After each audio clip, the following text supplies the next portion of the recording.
Wondery Plus subscribers can listen to Crime and Sports early and ad-free right now. Join Wondery Plus in the Wondery app or on Apple Podcasts. In the depths of an Atlanta forest, a clash between activists and authorities ends in tragedy. I'm Matthew Scher, and on my new podcast, We Came to the Forest, we expose the hidden truths behind a shootout that left one activist dead and countless lives forever changed. Binge all episodes of We Came to the Forest ad-free on Wondery Plus.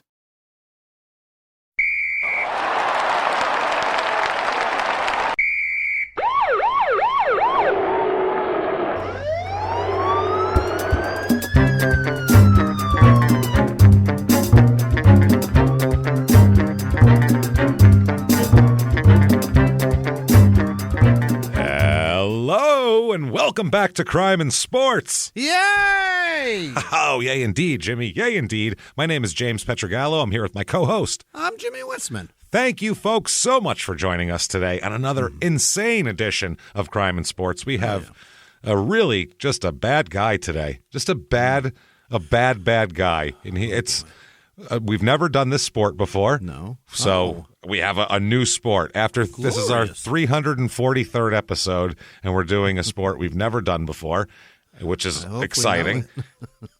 You know the sport. It's a sport that everybody's played, but you don't think about it at all as far as professional or anything of that nature, except if it's on a beach. We'll get to that. So. Okay. It's crazy, though. It's a gross episode, and you're going to enjoy it a lot, everybody. Let's just put it that way. Quickly, before we get to that, though, just want to say thank you to everybody for all that you do for us. If you love Crime and Sports, and you love that it's still around, tell the world. Get on whatever app you're listening on. Give us 5 stars. Check that out, and say something nice. It helps drive us up the charts. So please do that. Be a mention. Do that for us, would you? So please, that's helpful. Also, head over to shutupandgivememurder.com. Why? Tickets to live shows. Also, merchandise of every kind you can imagine. But tickets to live shows. Want to come see a live small town murder? You can do that. Tickets are next. You better want it. It's amazing. That's right. Our next shows, what is it? The 20. We have 4 shows late in March here. We have 2 in Seattle, 2 in Portland. Get your tickets right now. I think some of them are sold out. Some of them aren't. Shutupandgivememurder.com. Also, Pittsburgh and Detroit are available. Yep. And the 420, April 20th, virtual live show. We're going to do that. I'm going to get Jimmy stoned and make him giggle like a bastard. It's going to be amazing. I'm going to see if I can just get his head so red. There's a certain shade of red that I like to get your head that just makes me laugh till I can't breathe, and we need to do that. We're going to have so much fun. Shut up and givememurder.com. Tickets on sale right now. So do that. They are on sale. We're jacked about that. So very, very exciting. Patreon.com/crime and sports is where you get all the bonus stuff. Anybody $5 or above, you get it all. The whole back catalog of bonus episodes and, of course, new episodes every other week. 2 new episodes, 1 Crime and Sports, 1 Small Town Murder, and you get access to everything. Sure. This week for Crime and Sports, we're going to talk about the And One Company. Terrific. The shoes and the tapes and the basketball and now they sell at Kohl's. So how to go from Kohl's? I think it's Kohl's. How to go from cool to Kohl's in 10 years. That's going to be how this works. And then Small Town Murder, we're going to talk about something very disgusting. We're going to talk about sex in the People's Temple. And People's Temple is Jonestown and the whole Jim Jones empire. We'll talk about before Jonestown, in Jonestown. What happens when one person controls the fucking of 1,000 others? Bad things. It's gross, gross stuff. So patreon.com/crime and sports is where you get all of that and more. And you'll get a shout out at the end of the show where Jimmy will absolutely not pronounce your name properly. But he wants to. He means well. He means well. So that said, I think it's time to get into this. Yeah, let's talk about a criminal athlete. Let's talk about someone that I know you've never heard of him, and I know probably nobody's ever heard of this guy unless you live in the Netherlands, unless you're Dutch. I don't know how many. We have a couple of Dutch listeners that I know of. Is there a beach in the Dutch? Sure. Yeah, there's water. Yeah, it's all water there. Is it? Everything's all through. There's water through all those countries up in. It's all sorts of. It's known for its water and its canals beaches? And its the lovely beaches and I suppose I don't know, but this is Steven Van de Velde, and that's Van Velde. He's like Van de Camps. Van de Yes, Velde. Van de Velde, Velde. And he is born August 8th, 1994. So a youngin' here for this show anyway. Shit, Normally, baby. Normally, you need way more time to fuck up to get on this show. This guy, if someone's on this show 30, under 30, wow, it's bad. You know what I mean? Born in the 90s? For Christ's sake. How bad of something did they have to do to get on Crime and Sports before 30? That's something. We've only had a few. It's impressive. That's a fast 30 years. That's impressive. I got to say, talk about the 30 under 30. Forbes does it. Well, we did there the 30. That many here. No, I don't even know if there's 30. And if there is, that is a disgusting. That's the dirty 30 right there, man. So, man, he is from, here we go, Cornelis de Witlaan, Den Haag, the Netherlands. Okay. What? Okay. Are there two commas there? Yes, there's two commas. Okay. I guess that would be the town, the state, province, and the country. So I looked up. I'm like, let's look up where he's from because he's he plays volleyball. He's a Dutch volleyball player. So we're not going to get tons of background information on him, and he's only 29. So it's not like he has a storied thing. So no, it's in a city, but. I looked at a town. I don't know what the hell's going on. I don't know what's a city and what's a town over there, too, because everything looks like there's a fucking windmill. It's like the weirdest place. There's a tourist trap, too, right? Amsterdam is, but that's only in Amsterdam. That's like, I don't want to judge the whole place based on Amsterdam.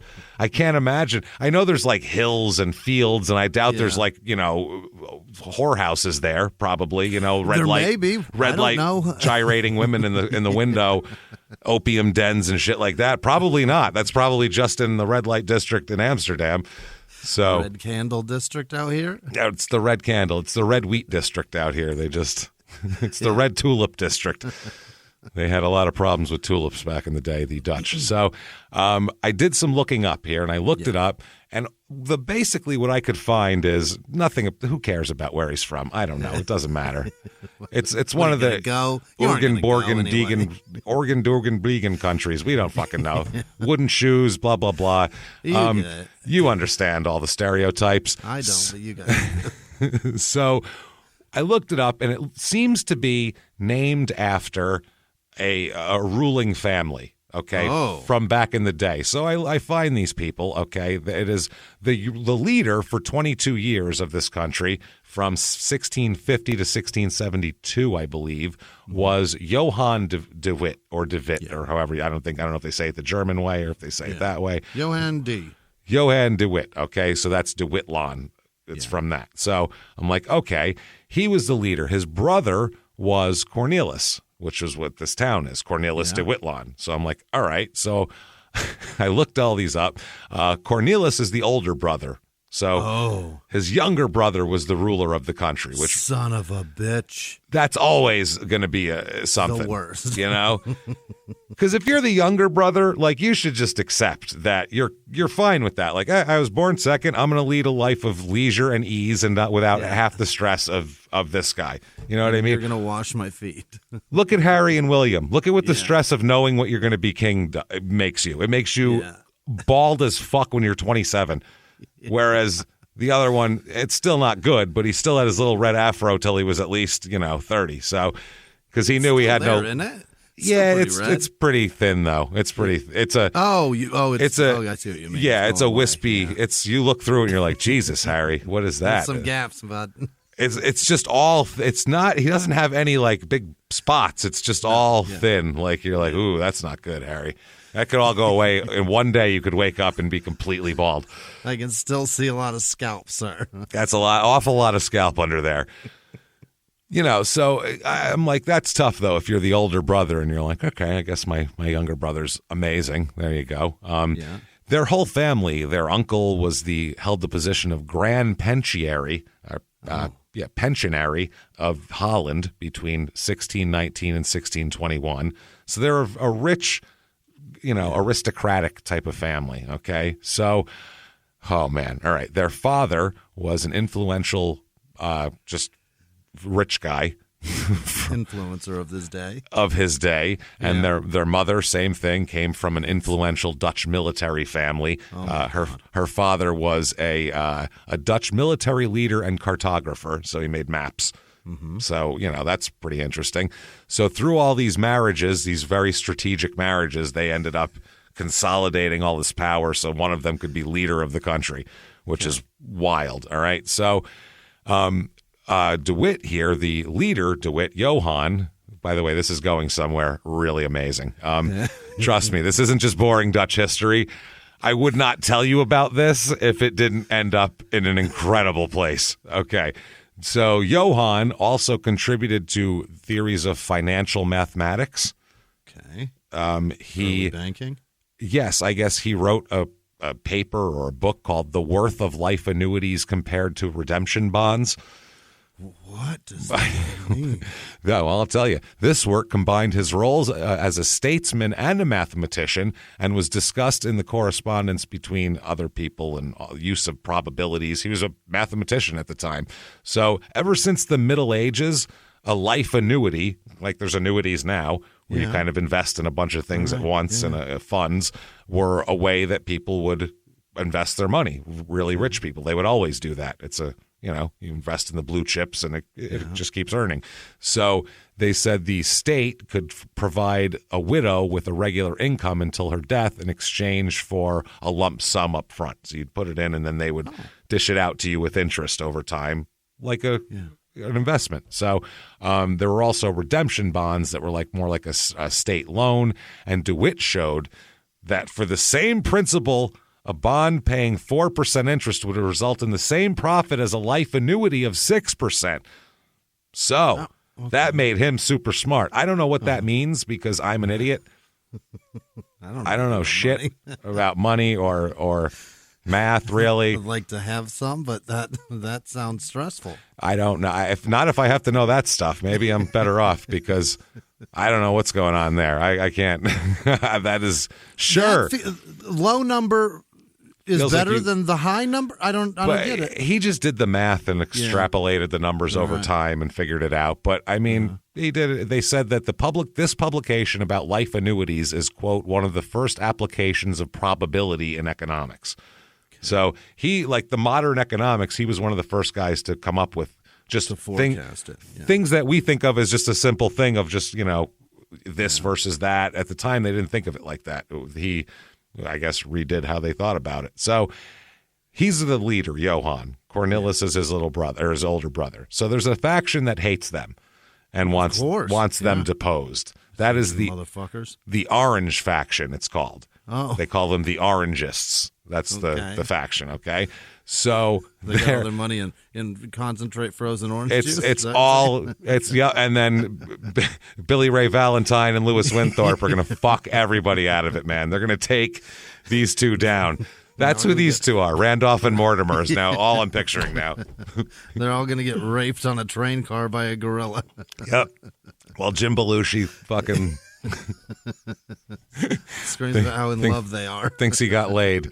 So I love how no one notices. They just let a gorilla rape a man for continents worth of travel. They're just like, sure, just have at him. Oh, he looks horny. So the DeWitt's family, their power base was wealthy merchants and old money. I mean, that's who they were. They were that type of thing. So that's what they were born.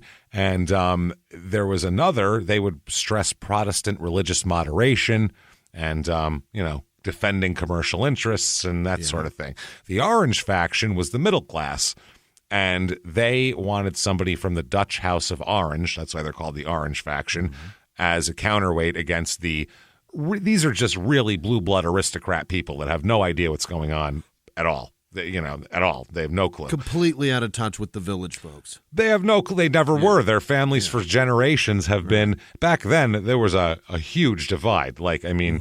Now everybody goes to the grocery store. I mean, Yeah. Unless you're like I don't think Bill Gates or Elon Musk goes to the grocery store, but whatever. I'm just saying, regular. If you're just a millionaire, you go to the grocery store. Somebody goes, but it ain't them. It's not them.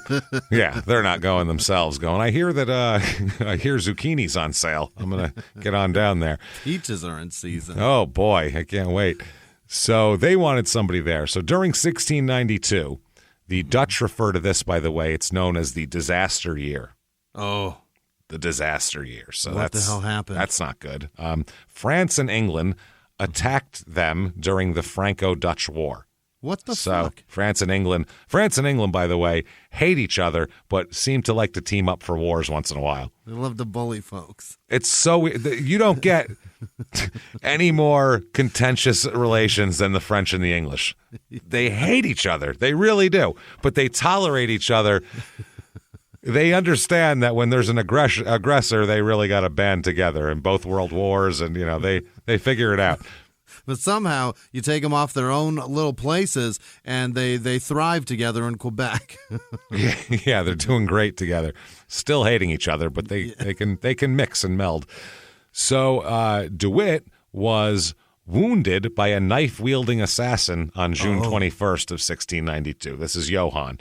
Yeah. So he resigned as Grand Pensionary on August 4th, thinking that people would stop trying to kill him if he did that. Yeah. But that wasn't enough. They wanted his head wrong. here. Uh-huh. So his brother, who Cornelius, who the town is named after, the Orangists hated him the most. They hated him more than Johann. He was like, they really fucking hated him. So they arrested him on charges of treason. They tortured him. Oh, God. And he refused to confess, though. So he was sentenced to exile. So his brother went to the jail to help him get started. Johann went to help him get started on his journey into exile, help him pack and shit. So while they were loading the boxes in the U-Haul, that's a somber load.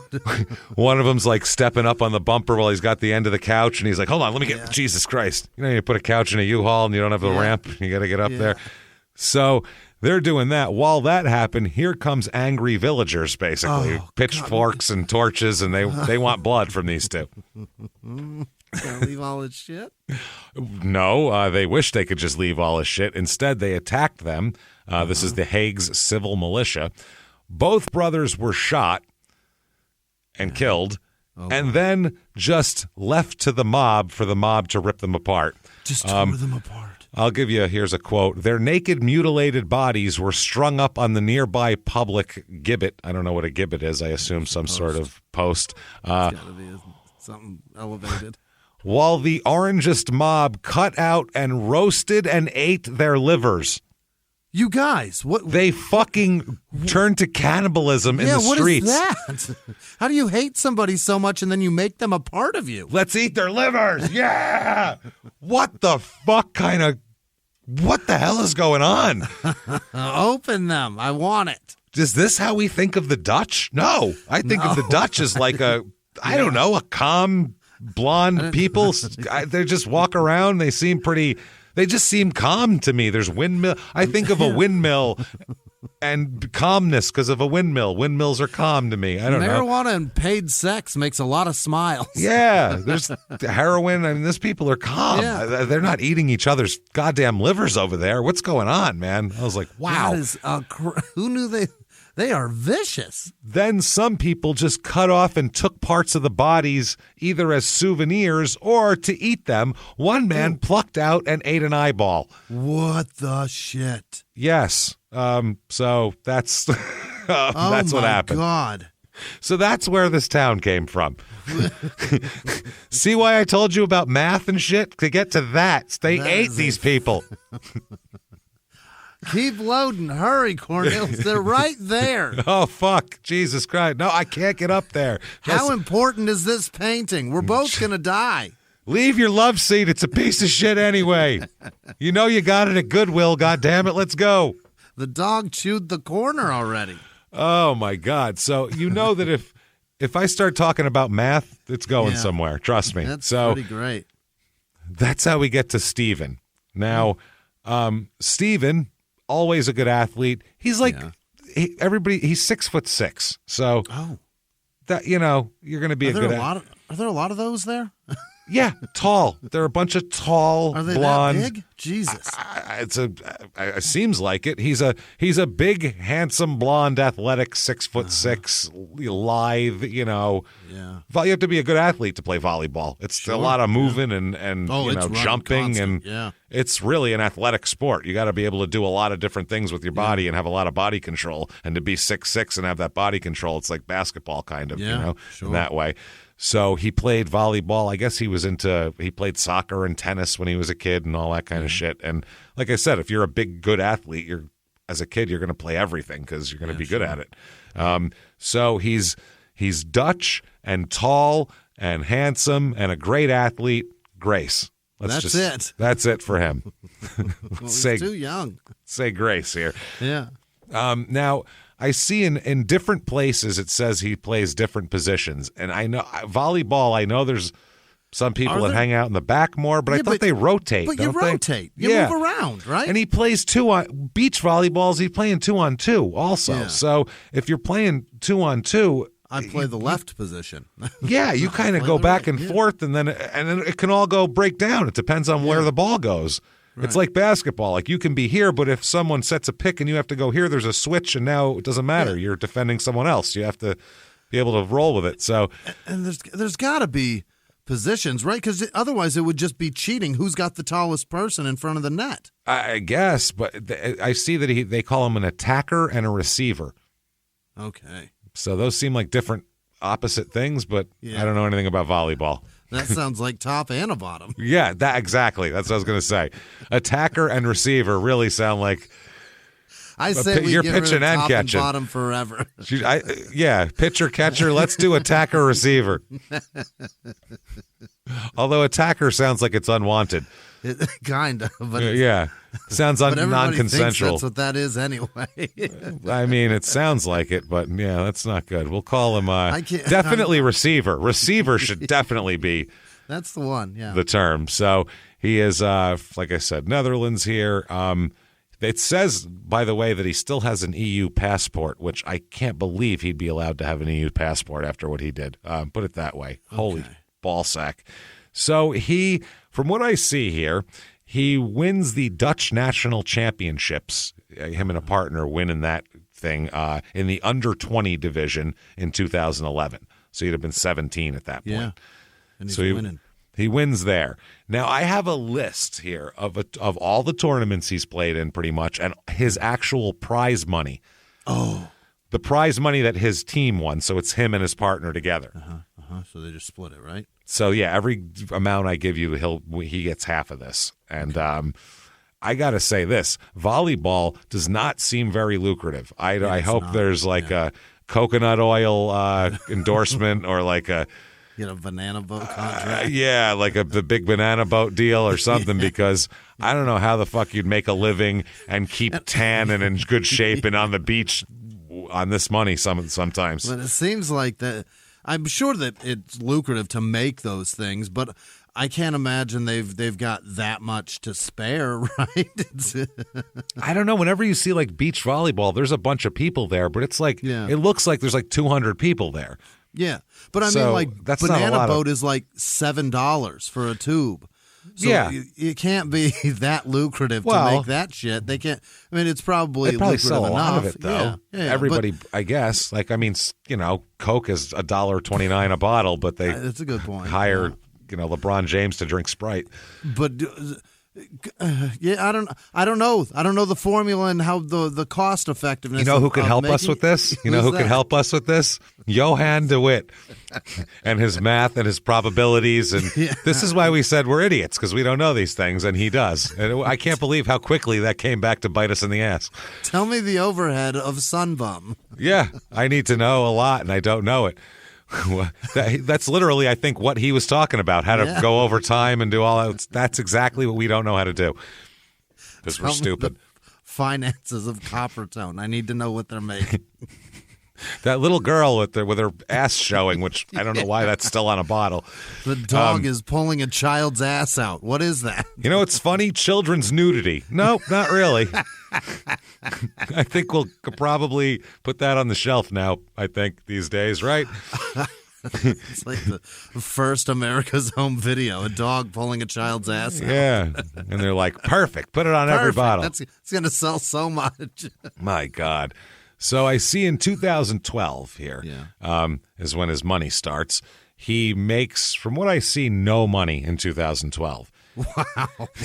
Professional. He is ranked 17th and 9th, so he's going up in rank but making no money. His partner... Ninth? His partner in the country or in the world? This is in the Netherlands here, okay. I think. His partner is Van Wyk, WIJK.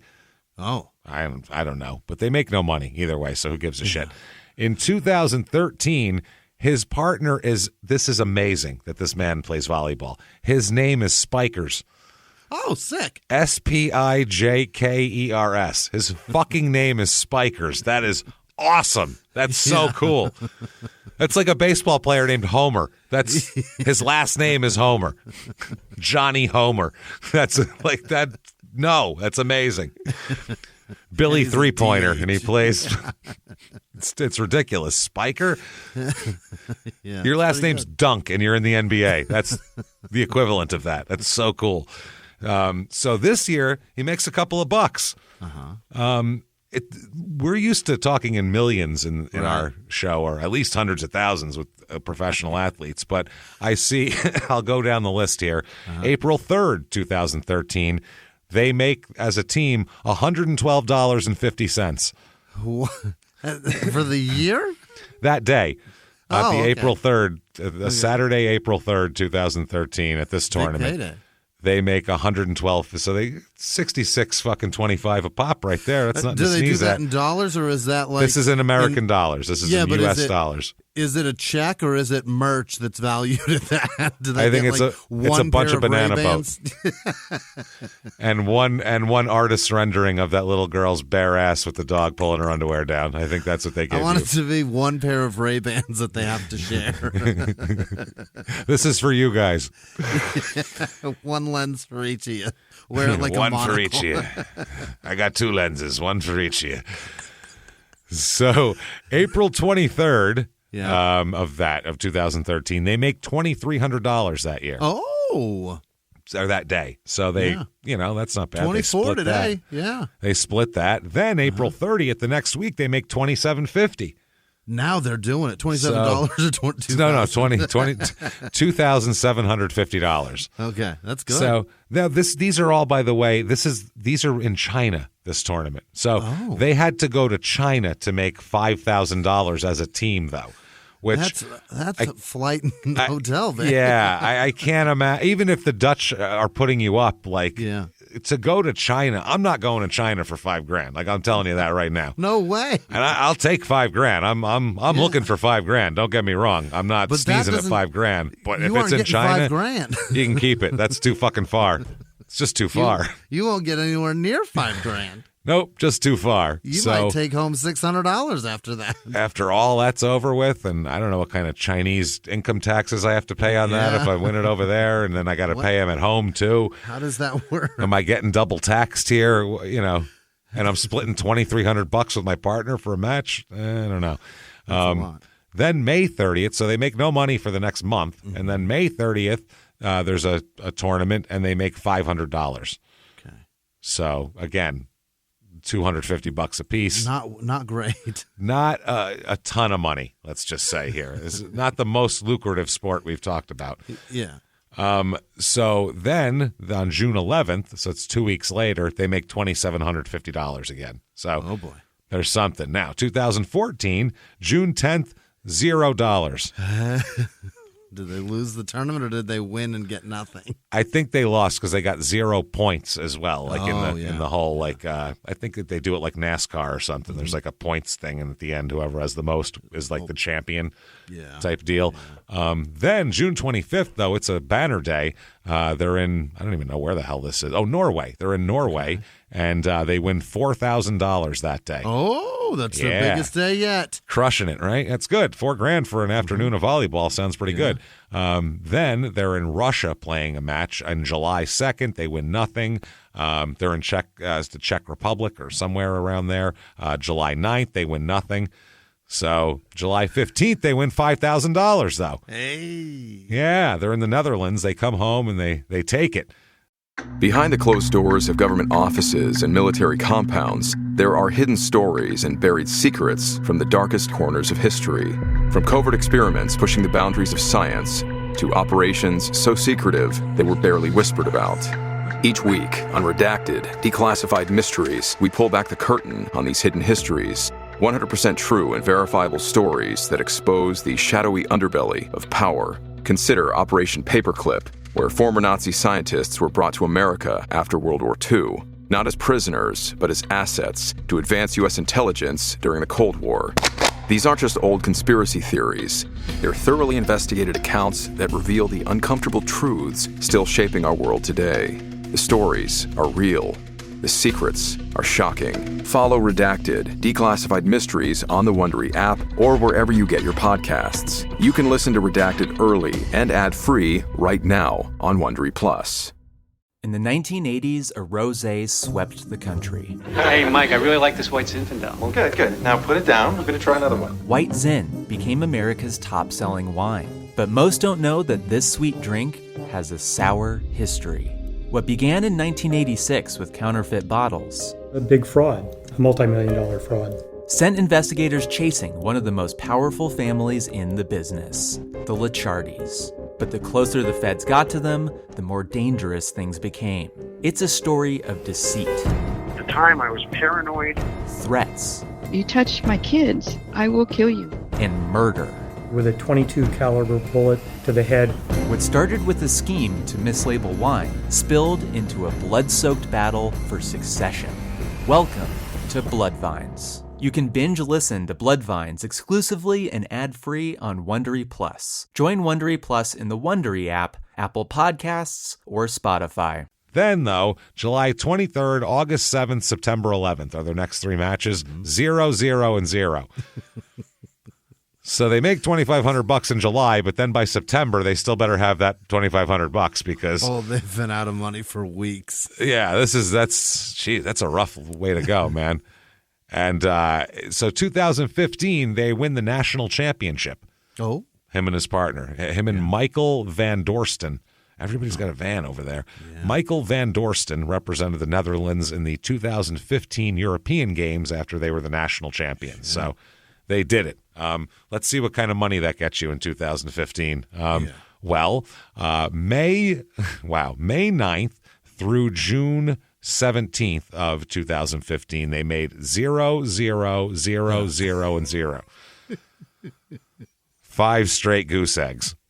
They are not doing great, James. It's tough. It's a tough gig. I mean, and then June 26th, though, they make $7,000 at a tournament in the Netherlands. At least the money is climbing when they do win. That's positive. Yeah, that's great. But then the next three, August 15th, 20th, and 28th, so that's the next month, they make 0, 0, and 0. Fucking donuts.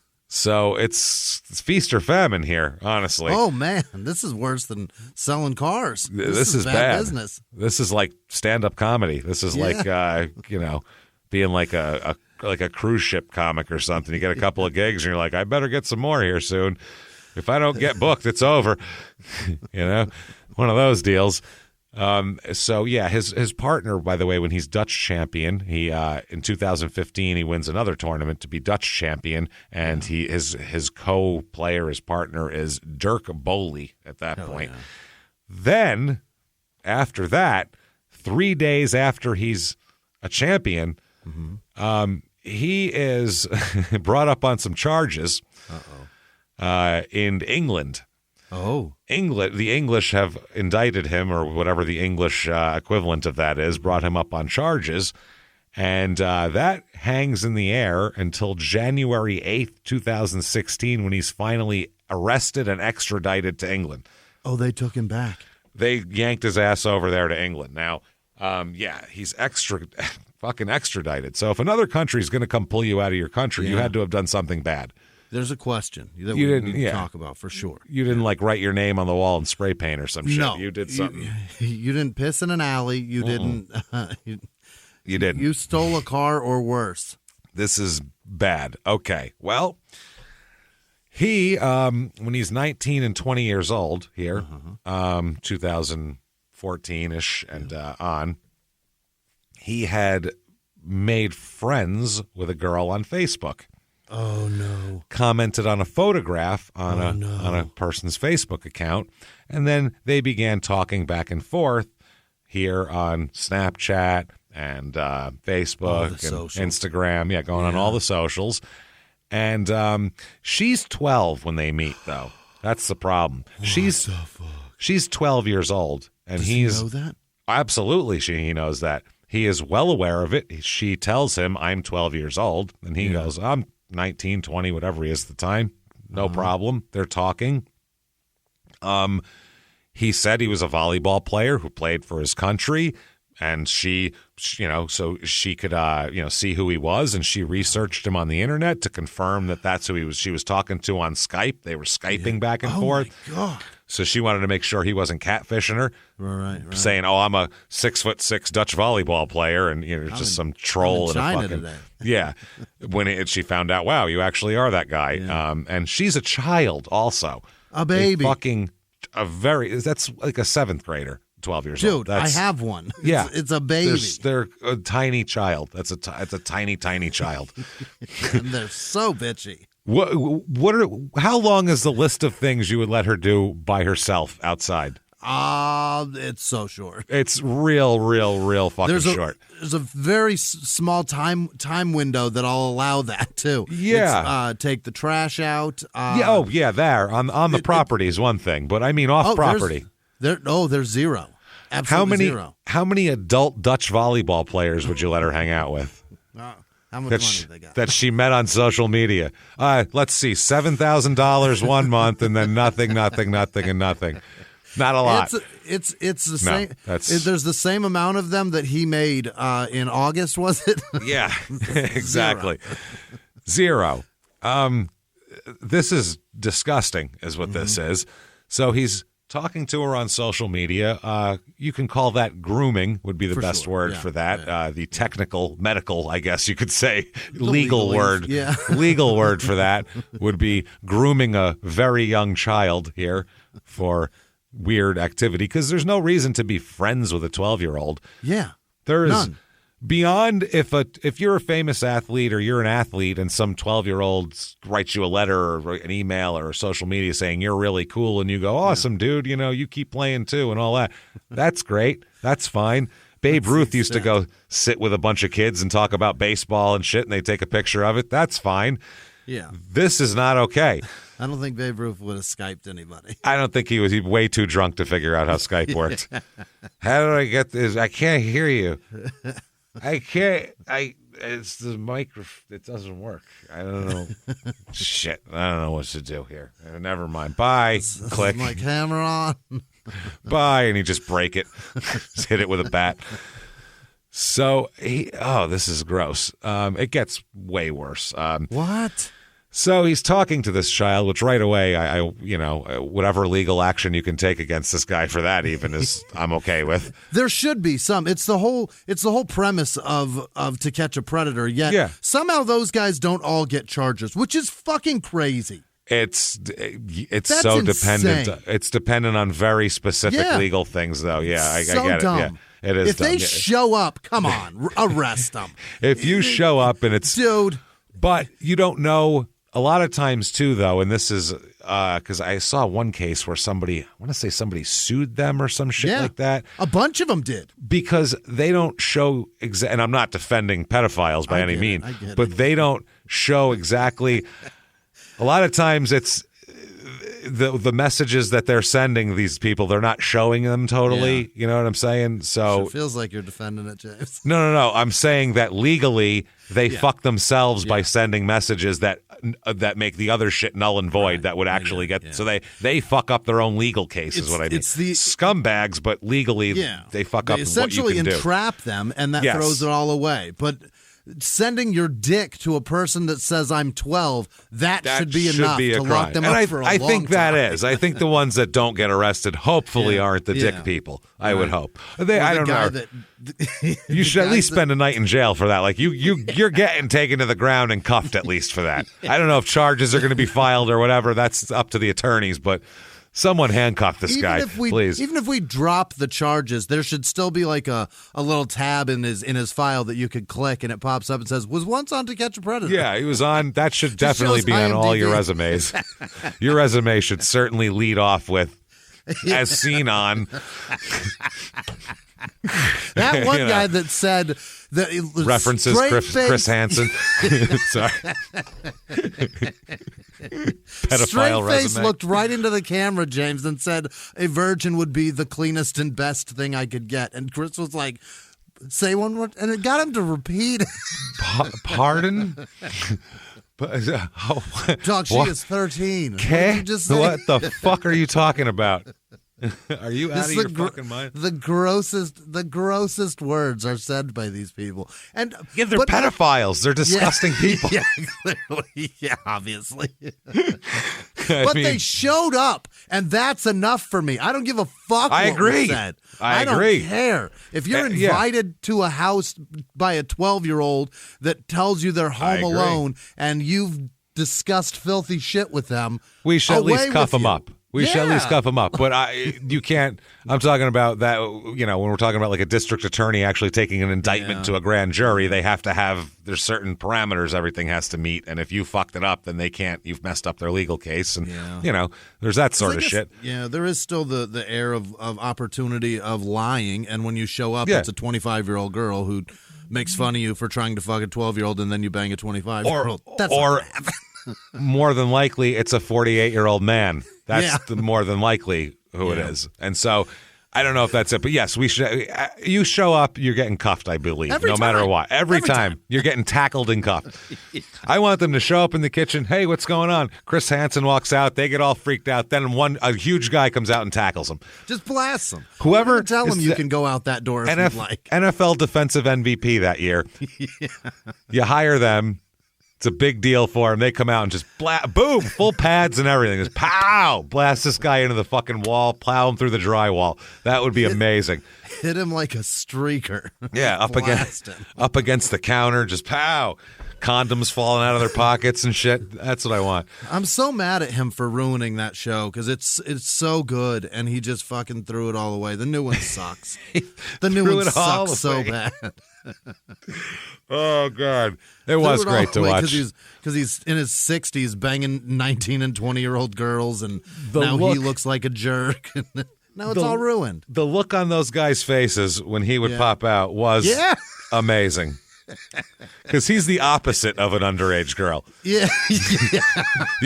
He looks like whoever the underage girl's dad is. That's who he looks like. Like, oh shit, it's just her dad home. Uh-oh. They all thought that. Yeah. Are you the damn? And then after a while, everyone knew who it was. Chris Hansen, and that's worse than the girl's dad. At least the girl's dad isn't, beaming this to a satellite feed that's going out to NBC. He might kick my ass, but it's not on national television. I know who you are. And Chris goes, you do? He goes, yeah, I've seen the show. And the guy goes, oh, so why'd you show up? And he goes, I had a feeling that might be what this is. He's like, so why'd you show up then? And he's like, I don't know, Chris. And then the I'm a pedophile. That's why. I'm disgusting. Why would I want to fuck kids? That's a bigger question, Chris.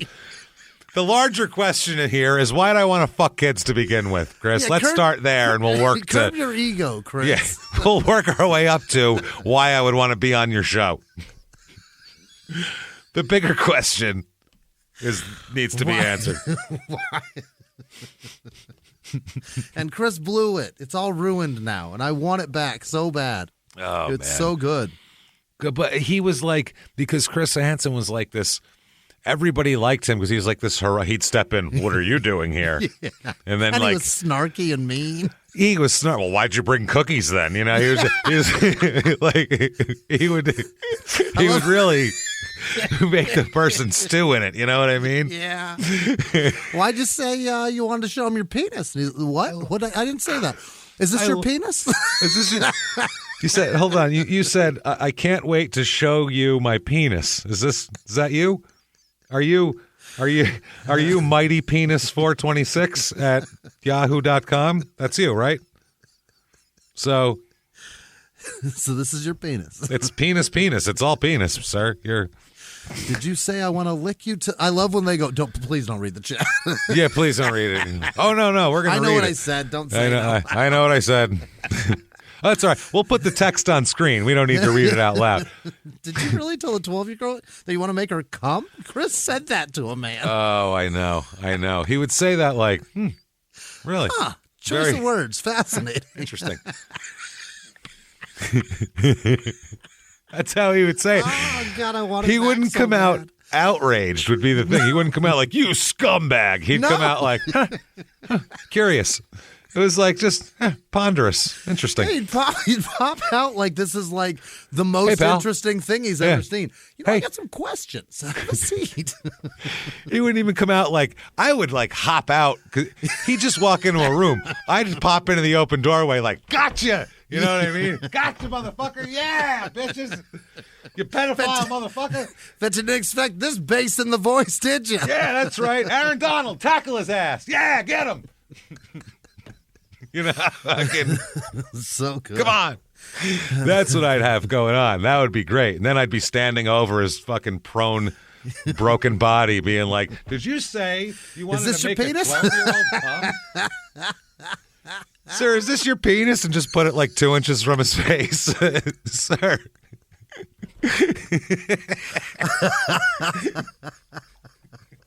I'm sure it's blurry right now, but is this your penis?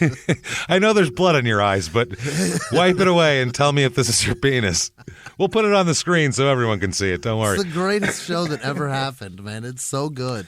It had it all. Threw it away. He threw it away. He threw it all away. Gone.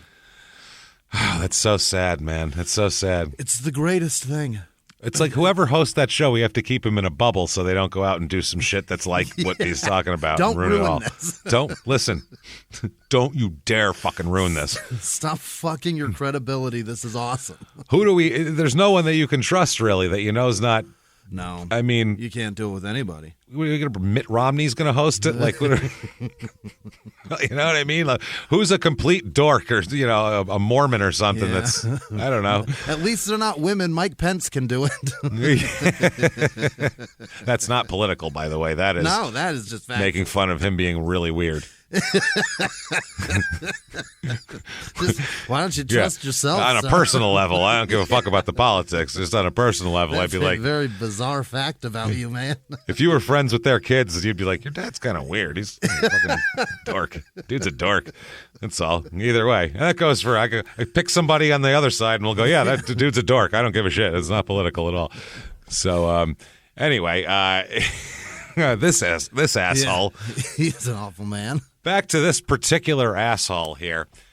He's arrested, extradited to England, been commenting, doing all that kind of shit. And the reason he's arrested, though, is because on Saturday, August the 2nd, 2014, now to go back and look at his tournaments here, because I'm checking that out, 2014, July 23rd, made zero money in a tournament.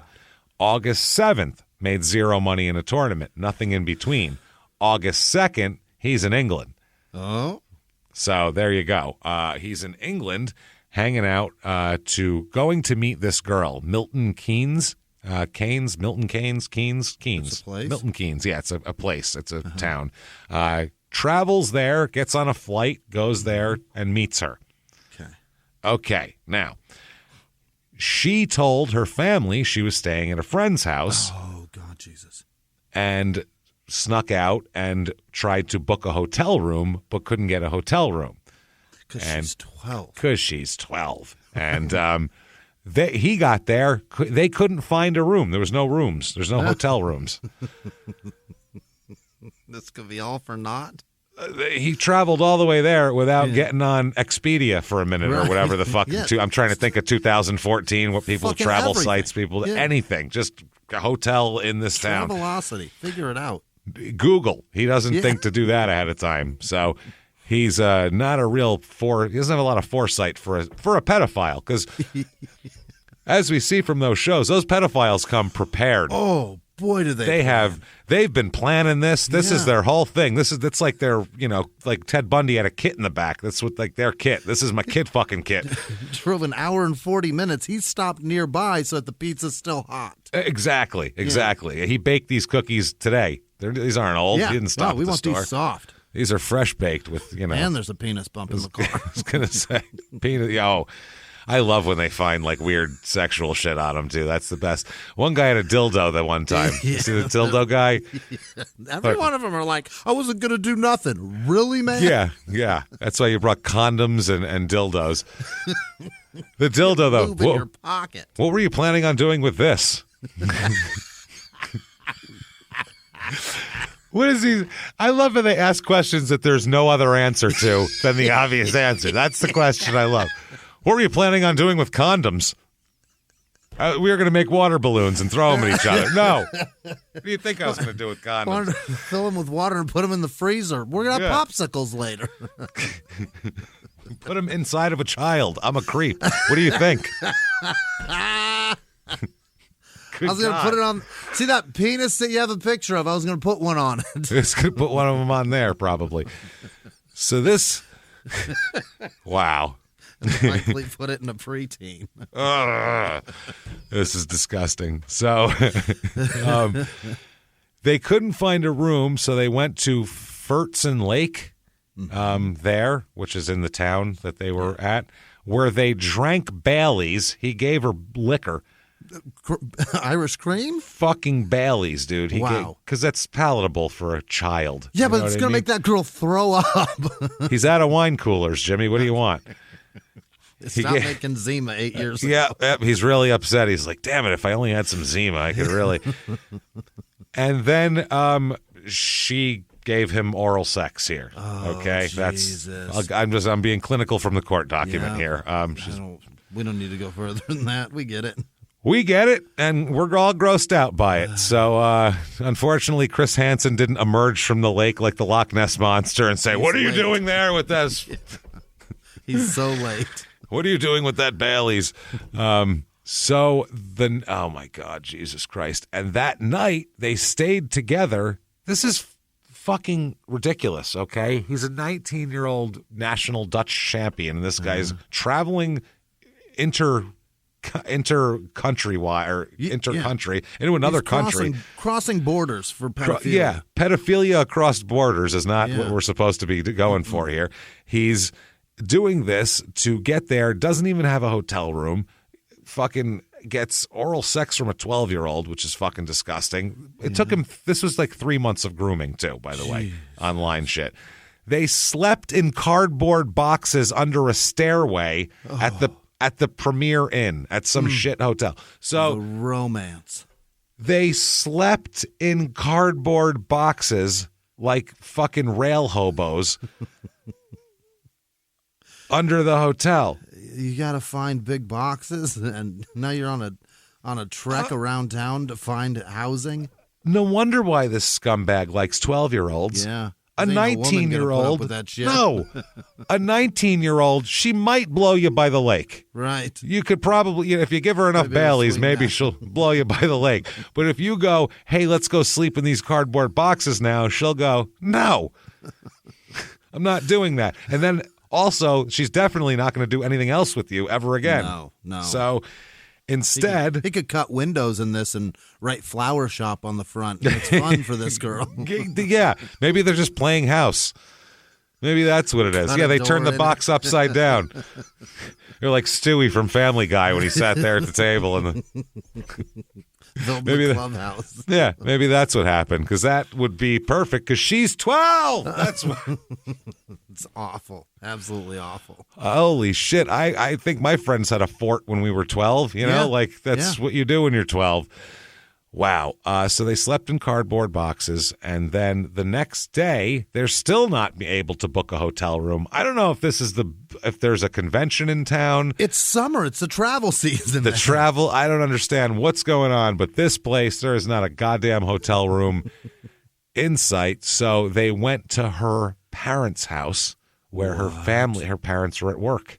They were gone. Okay. Yeah. So he ends up having sex with her in her sister's bedroom. God. Jesus.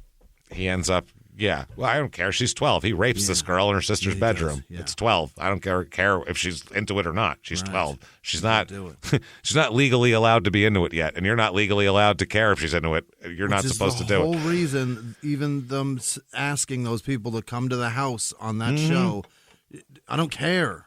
Don't care. Disgusting. So she did, and this, God damn it. I have to just say this for the legal stuff, but it's pretty fucking gross stuff here. I am going to read exactly what the prosecutor will say here.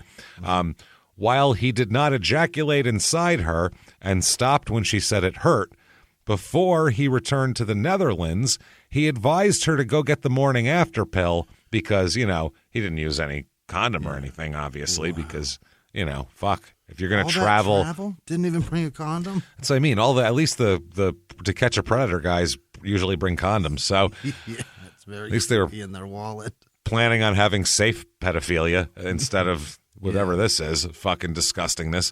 So she goes to a family planning clinic that. Because she's 12, there's no there's no medical privacy yet until you're of a certain age. It's different. I think it's 14 in the United States.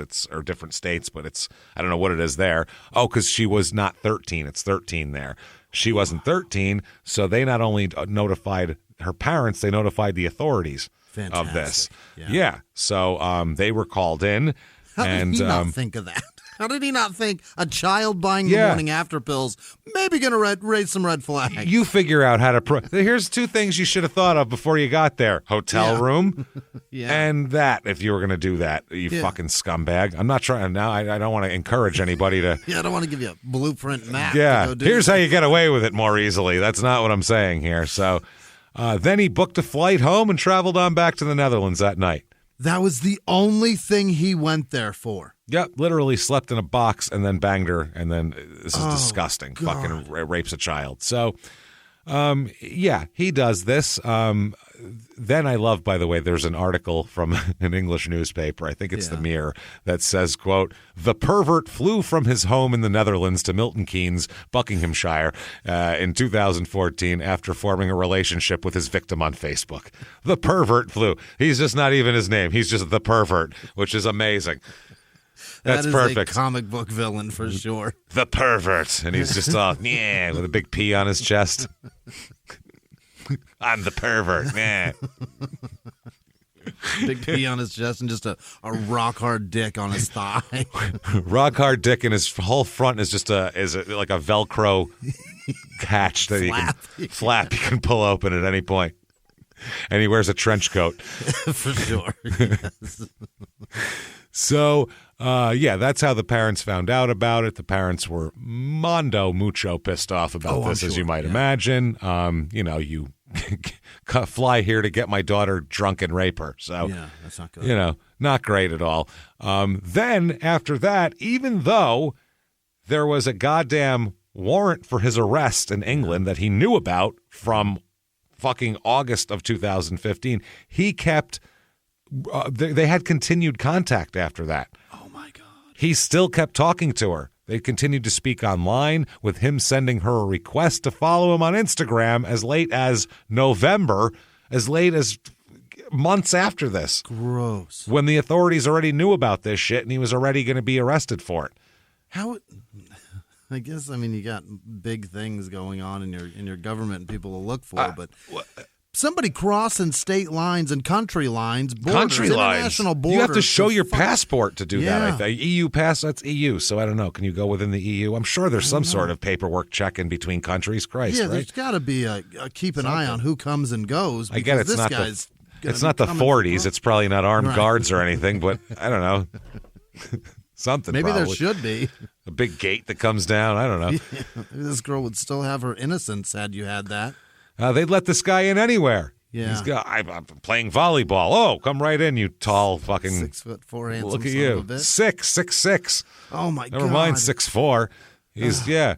So he kept in contact with her. You know what made him stop, Jimmy? What? Did her parents log in? No. His legal team finally said, we were going to court on this. Stop talking to this girl.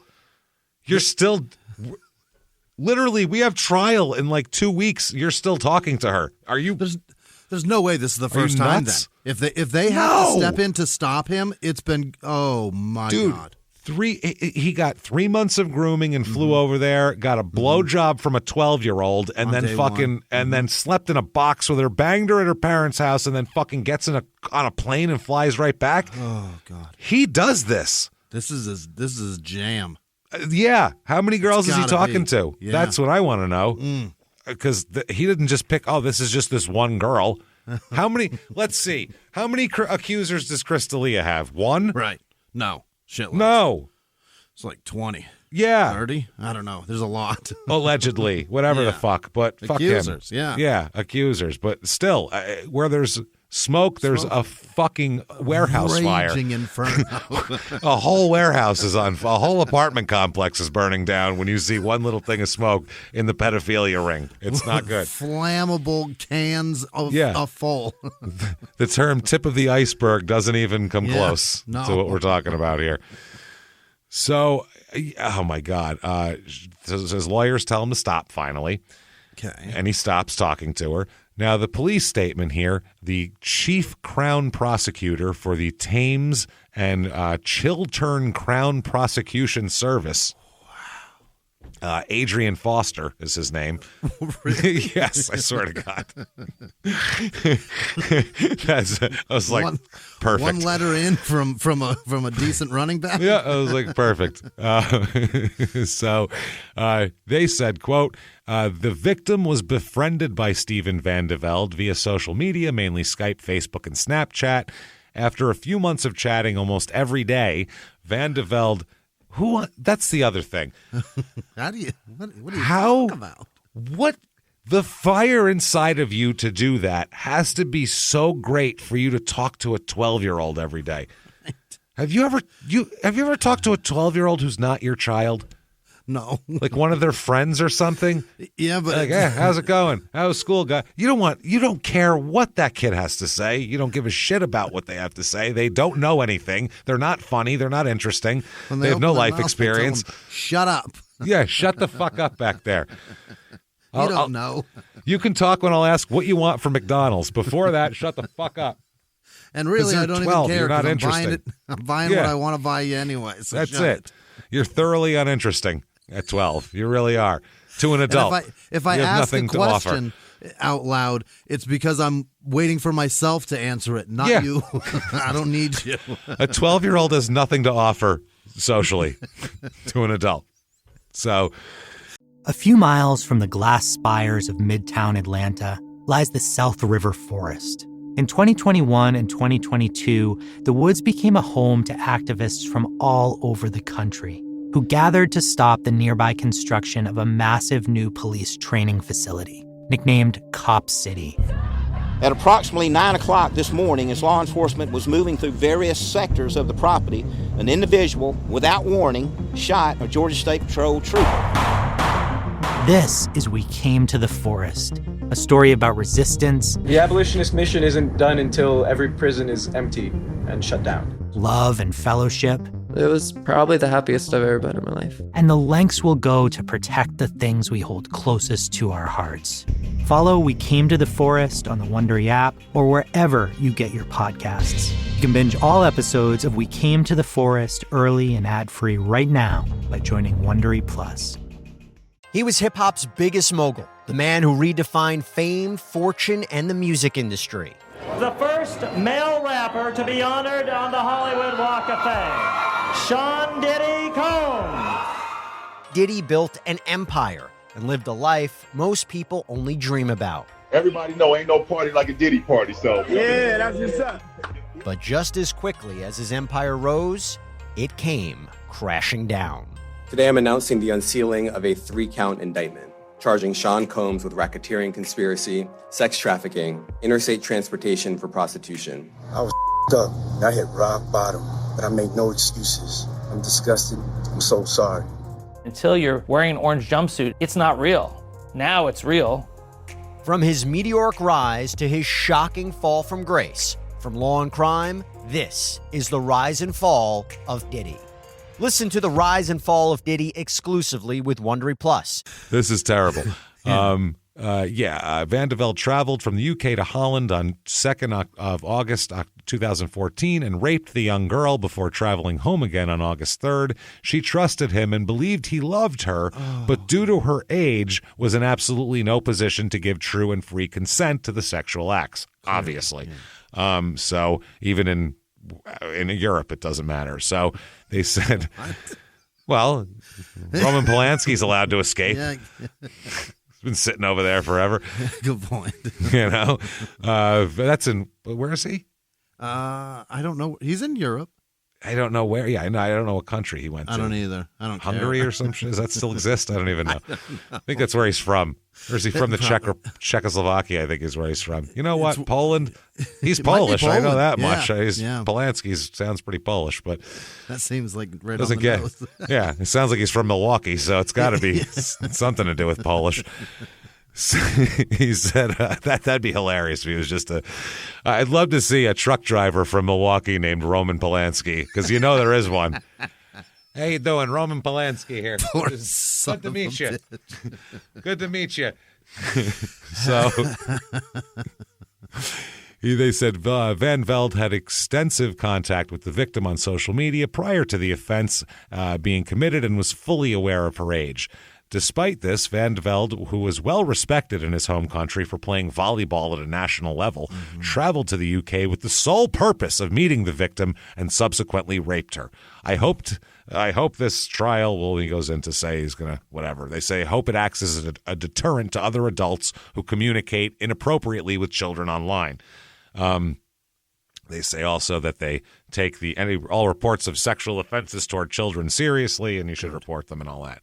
So in court, they're like, okay, if you want to go to trial, here's the deal. In the UK, a person can receive a life sentence if convicted of the rape of a child. Is that right? That's possible. Although the sentencing guidelines can go up to from 19 years. There's a whole bunch of different sentencing guidelines. But in the Netherlands, the maximum sentence for rape is 12 years, period. What the shit? And they have a deal there's a deal with the Dutch where the Dutch will not extradite someone unless there is an agreement that the sentence will be served. Yeah. Mm-hmm. The sentence will be served in the Netherlands. Mm-hmm. So it's testy when you're dealing with other countries and all that sort of thing. International extradition agreements are a hairy thing. So maybe that's why he went to England to do this. I don't know. Yeah. So in court, though, the lawyers are like, you can't take this to trial because, A, they're going to get a worse sentence if you take it to trial. You're going to be found guilty. We have you make us spend money on this? It's a slam dunk, sir. They have months of social media interaction on him. Yeah. They have her talking about what happened, which you go ahead and put her on the stand and see what happens. You're going for life if you put her on the stand. You're fucked. Let a jury see a 12-year-old and hear a 12-year-old describe sex acts. Forget it. Especially in court, as we'll talk about later on, what she says is he would have been screwed. So he ends up admitting to and pleading guilty to, essentially here, 3 counts of rape against a child. 3 counts, yeah. 3. Oh, boy. Wow, which is, I don't know how that works, but it's 3 counts altogether. I mean, there was one act on the beach or wherever the fuck that happened. Then there was the other act there, and who knows what happened in the box. Yeah. Something happened in the box. Yikes. For sure he diddled her or something gross. So He's convicted of 3 counts. March 22nd, 2016 is his sentencing here. So the prosecution steps up and going for some sentencing. They're going to have some stank on this shit. They're going to tee it up. Sandra Beck is the prosecutor, and she says, the lady? yeah. Oh, yeah. She says about the young lady, quote, she describes that she had met Steven Van de Velde on Facebook. They spoke regularly through that, and he made her feel special. She certainly made it clear she was 7 years younger than him. This relationship over social media was taking place over a period of time. They continued to speak online, and she goes on to describe the acts, which we don't have to do again, and then also describes how he was telling her to request him on Instagram as late as fucking 6 months ago. Last week. Well, yeah, till his lawyers told him not to, basically. So the defense attorney comes up and, wow, I don't know how you do this. How do you prepare this even? I mean, Jesus Christ, you get up and go, I mean, he's so tall. I mean, I don't know what you say to this. Linda Strudwick is the poor soul that has to figure out how to defend this person. And she said that it had been a spur-of-the-moment decision to buy an EasyJet flight to the airport, and that was all it was, spur of the moment. She said this wasn't a planned thing that he was working on. It was just like, hey, I'll go there right now. Jumped in the tube and jumped up there on an easy plane and done deal. She said she insists that he is not a predatory young man, quote unquote. Oh, Linda. Not at all. She said, and this is... Man, this I don't know how somebody if the family of this girl's in the courtroom, I don't know how somebody didn't get up and clothesline this broad right off her fucking feet when she said this. Quote, this was a caring and loving relationship between two people. A girl who was nearly 13, like that makes it any fucking better. Oh, she was almost 13? Well, Christ, yeah, she'd have been starting her junior year in college by then, so I'm sure this is fine. I cannot imagine how gross I would feel if I said, how old are you? And the person said nearly 13. Nearly 13. Oh, okay. So you're nearly 5 years away from someone being even allowed legally to talk to you. So gross. You're nearly still illegal. Yeah. Jesus Christ. You're nearly still believe in Santa Claus. This is crazy. That's what you're nearly. This is nuts. You're as near to legal age of sexual contact as you are to a bedtime story and a fucking a sippy Is the cup. Easter Bunny coming? Yeah. When is the Tooth Fairy going to be here? How much money will they give me? That's where you are. Just as near. This is weird. You're as close to a sippy cup as you are to legal sexual encounters when you're 12. You're right in the middle. That is horrific. Mm-hmm. My Christ, this is bad stuff. So she then said, I'll just read that again. This was a caring and loving relationship between two people. A girl who was nearly 13 and an older boy of 19. Boy. Nearly 13, older boy of 19. No. This is like a resume. Like she's like, well, I'll say I stayed 2 months longer in that job and started 2 months earlier in that one, and we just filled in my gap there. Make that gap a little smaller. Yeah, he's a boy of 19. She's a young woman of nearly 13. That's like crazy.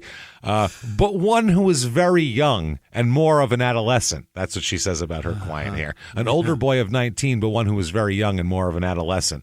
The age gap is not quite so stark as it might have prior seemed. Are you out of your mind? Linda. She's 12. This guy is a fucking international athlete. He goes all over the world. You're a worldly guy. I'm sorry. If you're 19 and you've been to China, I've never been to China. No. I've never been...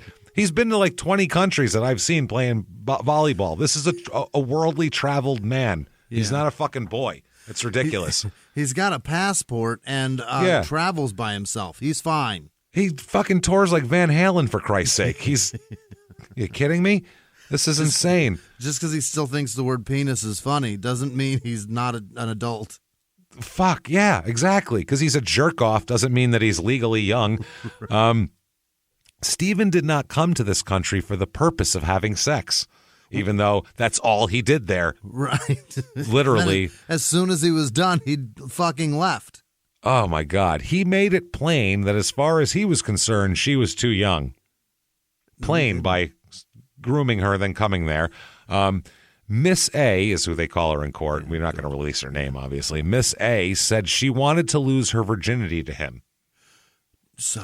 Well, you're a child. Come back in, I don't know, when you're 6-7 years, and if you're still fucking looking for it, we'll give it a shit chat. But up until then, no. But then probably not, because I'll be almost 30, and you'll be like in college, and then I'll be like, you're annoying. So no, never mind. And you'll probably be like, oh, you're almost 30 now. It was so much hotter when you were not what you are. Oh, God. This lawyer went on to say that he has shown genuine remorse and was devastated at his actions, just devastated. It's been killing him. She said that he's a steady young man who does not fit the, quote, laddish sporting stereotype.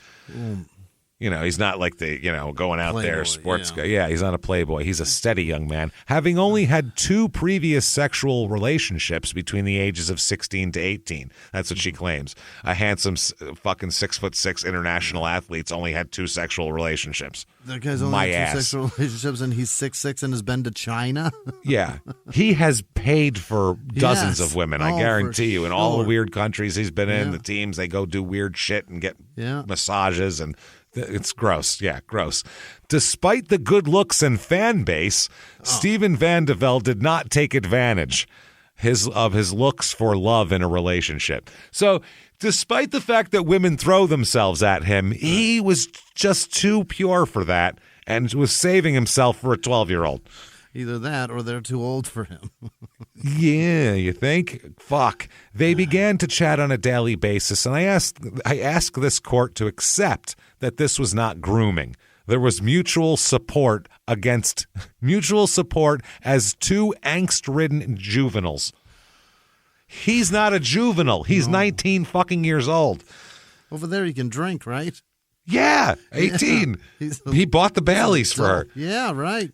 She called him a boy and a juvenile in both of those things. Then she goes on, he's lost a stellar sporting career. And he's been great. Oh, well, that sucks. He's made like 25 grand with him and his partner. This is a silver-haired middle-aged white man here, this woman lawyer from Holland. Wow.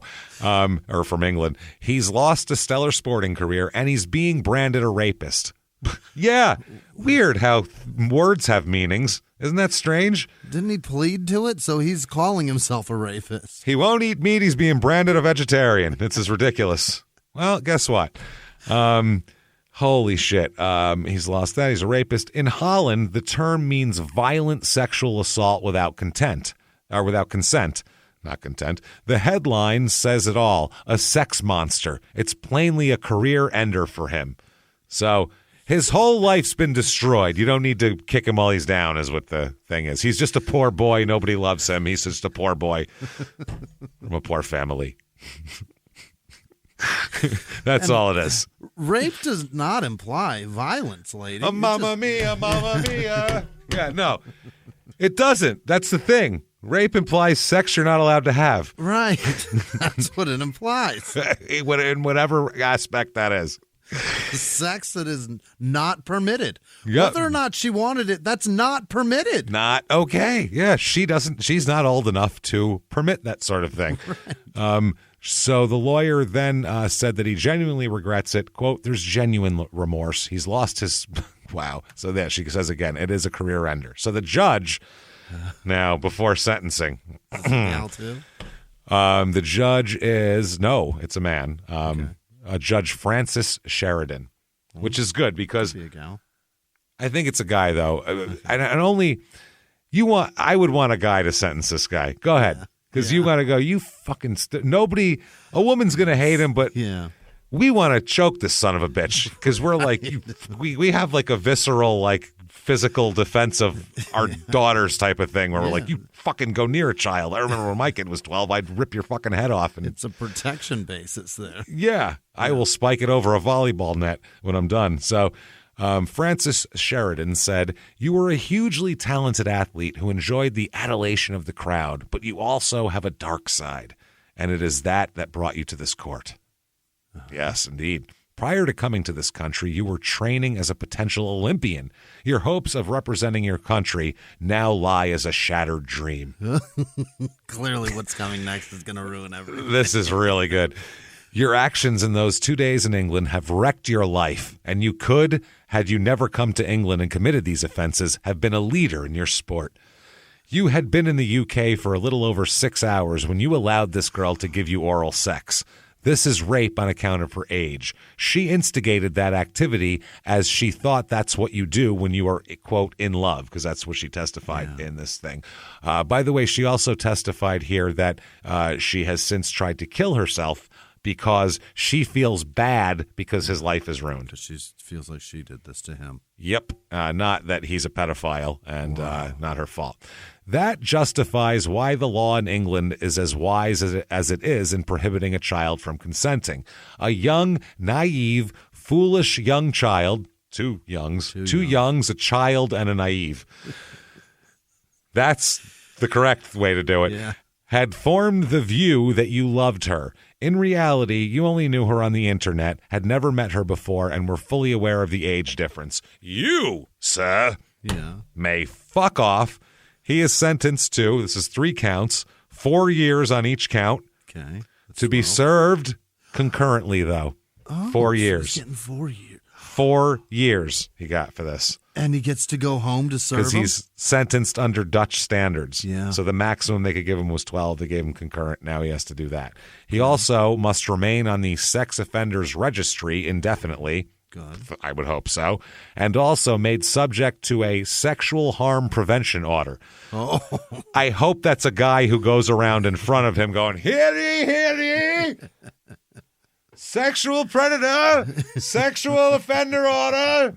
Sexual harm, beware, sexual harm. Ringing a bell, clang, clang. Ringing a shame bell. Sexual harm, clang, clang. That's what I hope. That would be amazing. Children. He puts a wig on, like a real, like he looks like an 18th century Englishman, and he gets a bell, and he's assigned to him. We found a new job for Chris Hansen because his old job sucks. He sleeps on his porch, and he's like, oh, here he is, up and at him. He leaves in the morning. Sexual harm coming through. Chris's haircut's a disaster now, too. He looks so bad. Throw a powdered wig on and do the shame run. Yeah, I want that. That's all. Sexual harm coming through.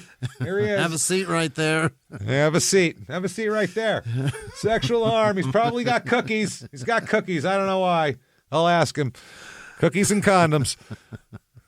Cookies and condoms. That's should be the title of Band. I think that's the title of this episode is what that is. Cookies and condoms, I think, is the only way to do that. So he is also banned from contacting her until she turns 18, which I think should go without saying, probably. It should be for life. But, I guess when she's an adult, she can do what she wants, I guess. I mean, Christ, that teacher married that kid over here. What's from the 90s? The Mary Kay Letourneau lady. They got fucking married and had kids when she got out of prison. So but that did torture her internally forever.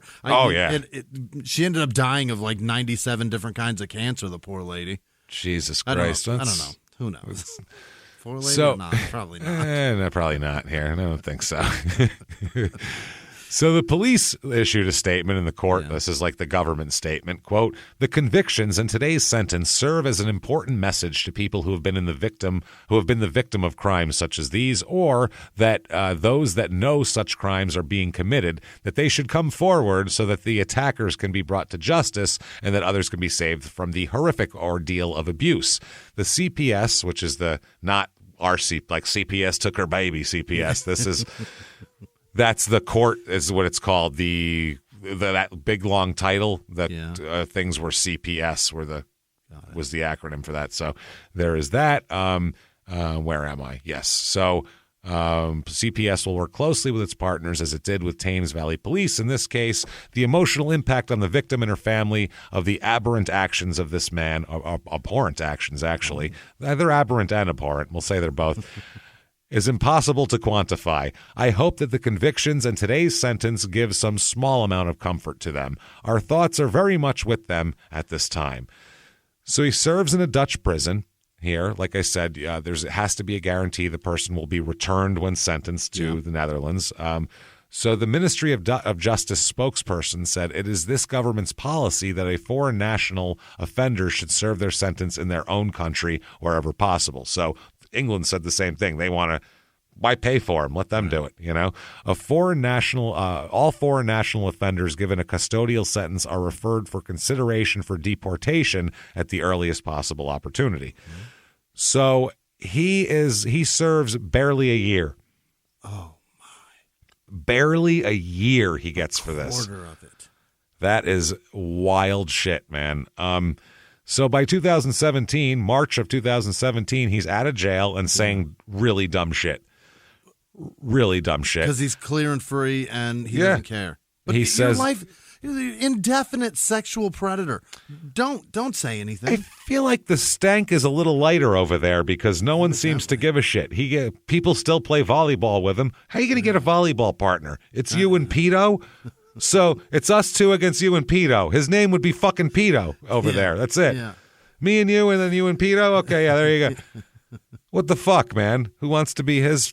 Oh, my God. So he says he plans on making the Olympic team. That's what he's going to try to make the Olympic team. He's complaining, though, too, because he's like, I'm going to have to restart my career slowly because, I wasn't able to keep in top physical shape in jail. I had a lot of downtime. It kind of sucks. He was like a year, dude. And he's fucking 20. Who cares? Right. You should be able to. How fast did you fall apart in 1 year in jail in your at 20? You can eat Carl's Jr. every day when you're fucking 20 and be fine. And I gotta say that because that's the worst one. That's the equivalent of Hardee's in the East. So not great. Sonic. Yeah. So he also said about this, quote, in England, the punishments are a lot higher. They were laughing about my 4 years. Baby sentence is what they called it. So Ew. When he was in baby sentence. Like that's not what they meant, sir. Nope. Yeah. They meant you're going because of the baby. Ugh. Jesus Christ. He said he felt sorry for himself. He had to watch the fireworks from prison on New Year's Eve. Yeah, that's how it works. He said he wept to himself in an Amsterdam prison while he watched the fireworks on New Year's Eve. It was only one New Year's Eve, so quit bitching. He said he had to take so much time off training, so now he's going to have to rebuild his body. He said that his body's not the same, quote, as I sat around for a while doing nothing. He says he doesn't consider himself a sex monster, and he should definitely be allowed to rejoin the Dutch national volleyball team. This is ridiculous. He said, Pedro would think the same thing. Well, he goes on to get into detail here. Quote, oh, man, you know what? Let's give it in their own words here because this is this is perfect. Okay, let's do it. In there, like I didn't even come. I pulled out, damn it. He gives like the Bill Murray at the end of Kingpin. Really early on that one. Okay. In their own words, quote, I do want to correct all this nonsense which has been written up about me when I was locked up. I did not read any of it on purpose, but I understand that it was quite bad, that I have been branded as a sex monster, as a pedophile. That I am not, really not. Everyone can have an opinion about me, but it is only fair that they also know my side of the story. And if I want to return to the Dutch national team, I do need to start talking about the last years. What's a pedophile, James? Someone who's attracted to children, I believe, is what that is. Yeah. What's a 12-year-old? Yeah. Anybody not classify a 12-year-old as a child? You are sexually attracted and actually followed through on it.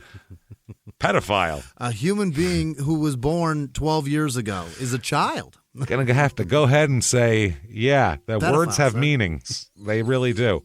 I really enjoy vocabulary and words having meanings and things like that. And especially those ones. That's a strong one. It's a strong word. It's a word you gotta make sure it has the correct meaning and that it fits. And if you know, like this show, we don't throw that shit around willy-nilly on this show at all. Like that's not. It's a tough word to accuse somebody of. It's a terrible thing. So they have to really be that because that's the worst thing you could be in society. Yeah, even in prison, you're the worst. It's like captain. You gotta earn that. Yeah. In prison, you do much better if you cut your kid's head off than fuck them. So You know what I mean? That Yeah. says a lot for that. So he said that his actions also were unbelievably stupid, and he agreed that he should have known better. He also, wow. He said, this about the young girl, quote, "We both had our problems. Very different ones, though. Yours are with international travel and trying to make the Olympic team. Hers are with math class. There's a big fucking difference. Very different. Yours are targeting children, and hers are being targeted by pedophiles. Hers is the new line of My Little Ponies don't come out till after Christmas, and she's upset about it. That's different. Hers are handling her booze that you bought her, you fucking scumbag. We both had our problems. That gave a sort of mutual affection. It is all my fault. I do not understand why I let it come to this point." I do. Pedophile. So there's a children's group that's pretty pissed off at him. Yeah. The NSPCC. It's their Dutch word, so I have no idea what that means. Van de Velde's lack of remorse and self-pity is breathtaking, and we can only begin to imagine how distressed his victim must feel if she sees his comments. Grooming can leave a child feeling ashamed or even guilty because they believe they have somehow willingly participated when, in fact, an adult has preyed upon them in order to sexually exploit them. Right. And that's exactly how she feels. She feels guilty. It's fucking terrible. So the Dutch Volleyball Association said that they asked them, what are you going to do with him? They said, well, his main focus is getting his life back on track rather than returning to his playing career right now. They said, for us, it's too early, way too early in this process to conclude anything with regard to volleyball. With regard to any future decisions to be made, we'll be guided by Dutch law. They should not be using words like it's a little too early. It's a little too early. That is like bad. how when he touched that girl, a little too early. A little too early, about 7 years too early for us to talk about this. They should always say 7 years too early. Yeah. I mean, so they feel terrible for this kid, too. She feels bad. It's a fucking bad situation. I feel bad for a lot of people in this story, Jimmy, but Get the fuck out of here. Not nearly as bad as I fear. Kidding me? Oh, fuck no. As I feel for Steven Van de Velde, managing director at the Woody Group. What? I couldn't make that up if I fucking tried. The Boner Group? In Ghent. I don't even know where Ghent is. Is that... I thought that was like from Middle Earth or something. I didn't even know that still existed. I didn't know that still existed as a place. He says started out as let's find out what the Woody Group is. Started out as a banker, left the finance industry to grow in a management role while learning about marketing, customer service, operations, and hard-selling models. Finally, it all came together in the position as marketing director of the Woody Group, a beautiful, modern, and ambitious company active in fashion and textile. There we go. Clothing company. Read all about it on thewoodygroup.com and tell them, thank you that your managing director is not a pedophile. That's good. He probably got so many emails going, my God, what happened? This is terrible. Jesus. Steven Van de Velde, a Belgian bicycle rider. Okay. He did 8.8 kilometers yesterday. I saw he keeps his thing live. Currently in February, he has ridden 163.6 kilometers, and he's done this over 9 hours, 2 minutes, and 16 seconds of riding. We're barely halfway through the month. Holy shit. He's doing well. And it's winter, so good for you. And then finally, Steven Van der Velde, which it's just an R off, which is he pops up in a search. So you're in there. You're in within search parameters. Who is, I found him on IMDb. He's known for a movie called Disappearance in 2017. He is in the camera and electrical department as a grip assistant. Oh. So, and also mistaken for a pedophile. So 2017, guess who is back in action? Playing some volleyball. Oh, yeah. He makes, let's see, from May 13th, 2017 through September 2nd, 2017, he has 1, 2, 3, 4, 5, 6, 7, 8, 9 matches. He makes $0. What is it with this sport? Ugats. October 11th, he makes $2,900 in China.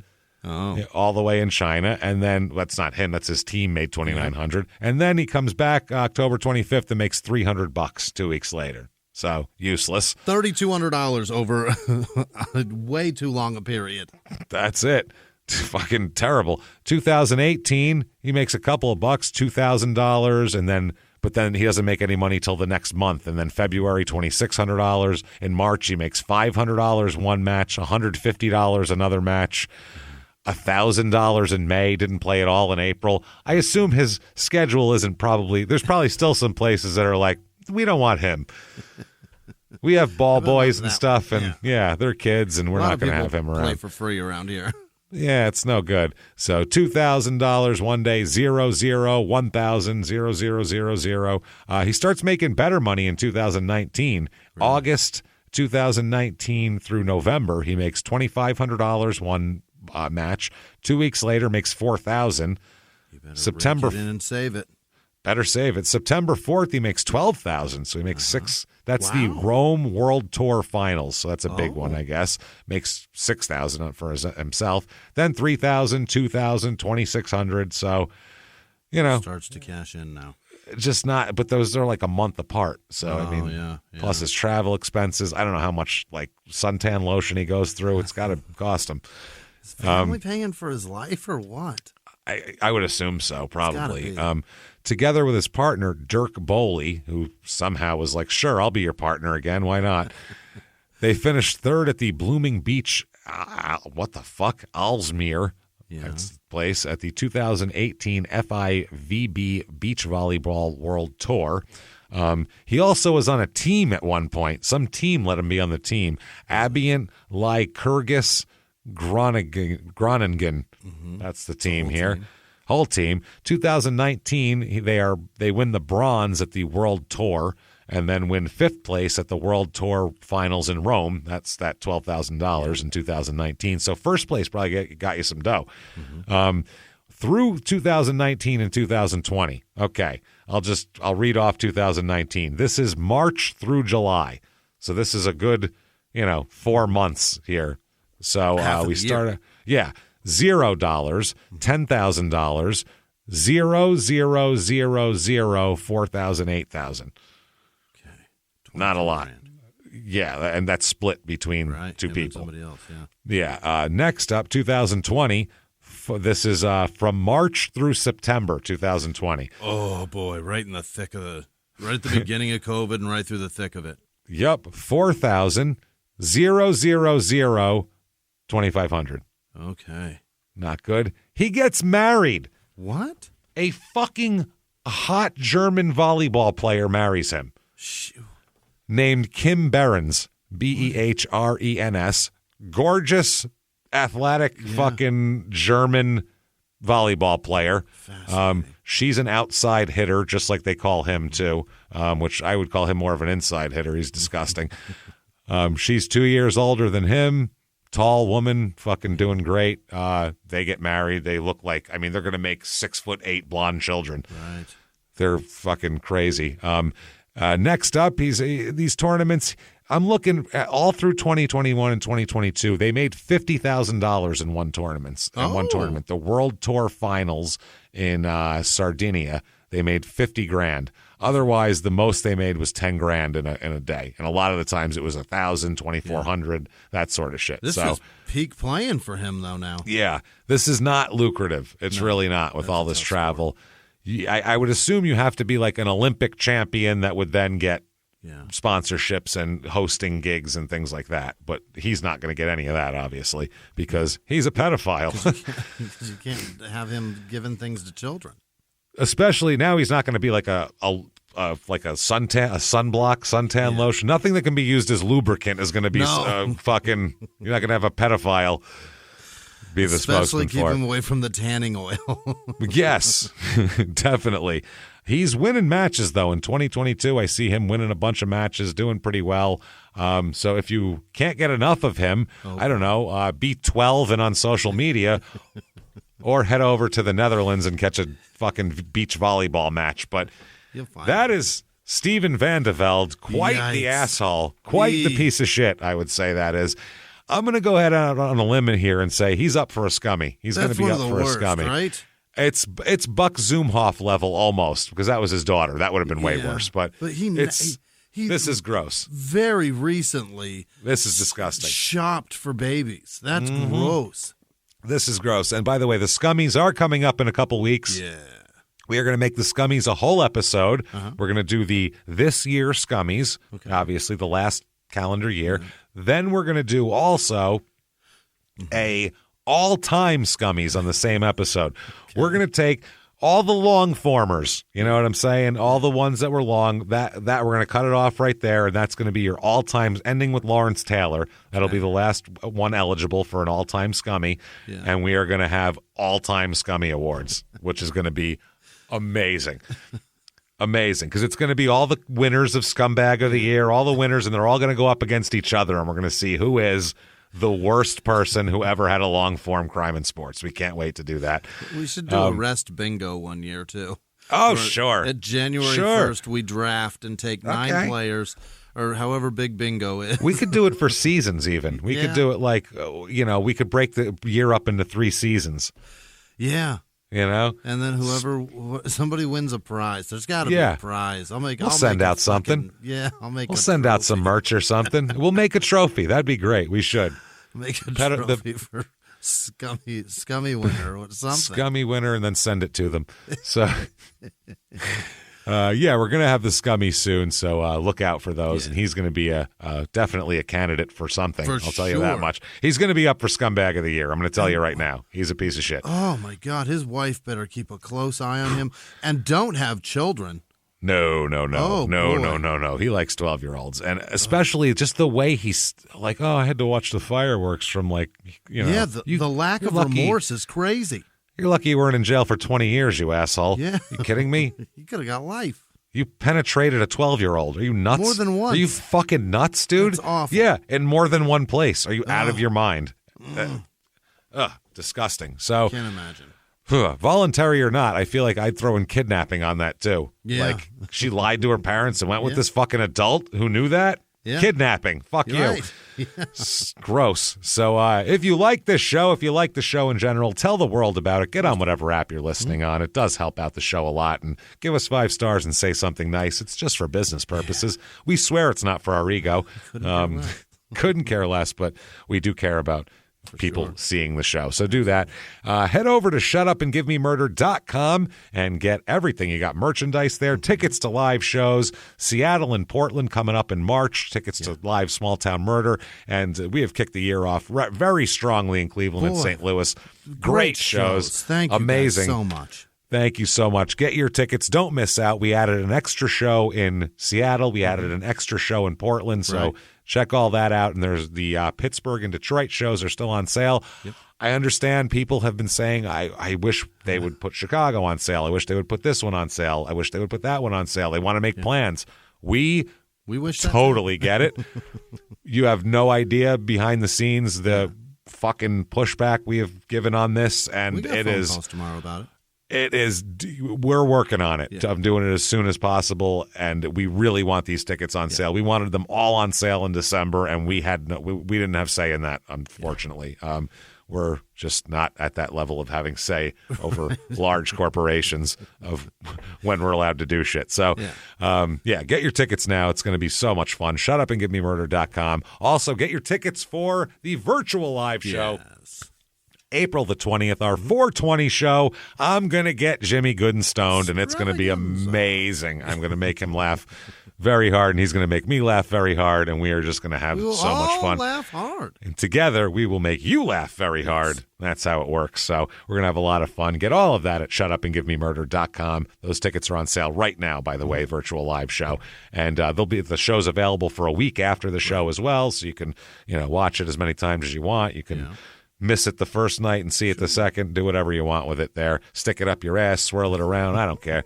Just don't take it to England to fuck a 12-year-old, please. That's all we ask. Put it in, take it out, put it in, take it out. I don't care. That's all. We don't care. We don't care what you do. So follow us on social media at Crime and Sports on Twitter and Facebook, and at Small Town Murder on Instagram, and Patreon.com/Crime and Sports is where you get all the bonus materials everything you could want bonus-wise. We put out new episodes all the time. Anybody $5 a month or above, you're going to get access to all of them. The whole back catalog, which is over 150 episodes, well over growing. That. We got to be pushing 200 soon by now. It's getting up there.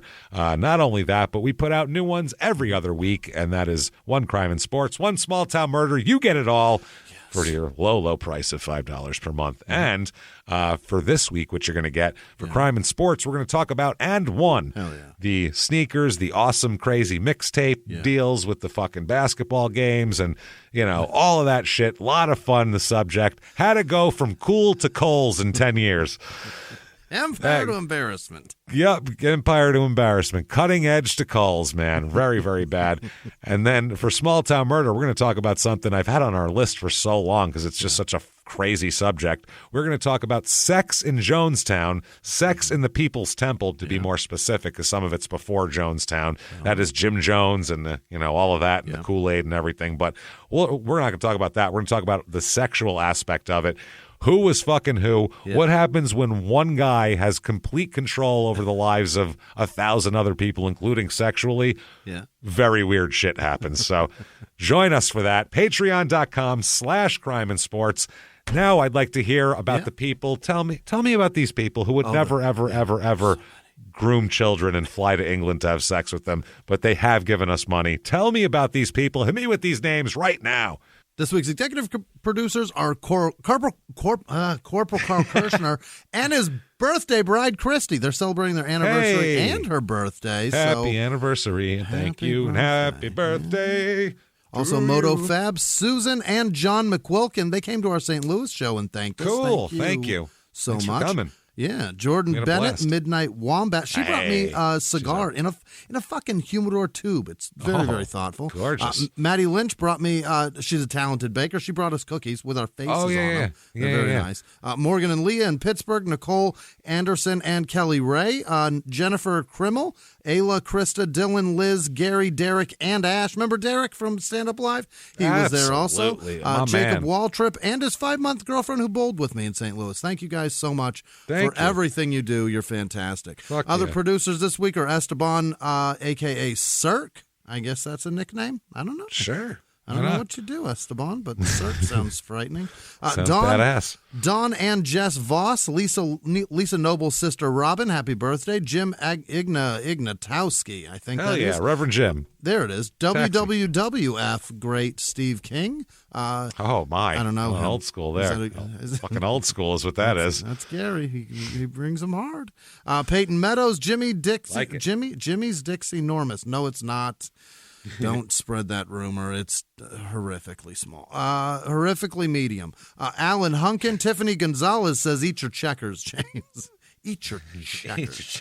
Eat your checkers. I love that. Darcy Standifer. Jane Melkinoff. Janice Hill. Overboard. Eat your checkers. Yes. Yeah. I thought you meant Janice Melkinoff. No. She in there?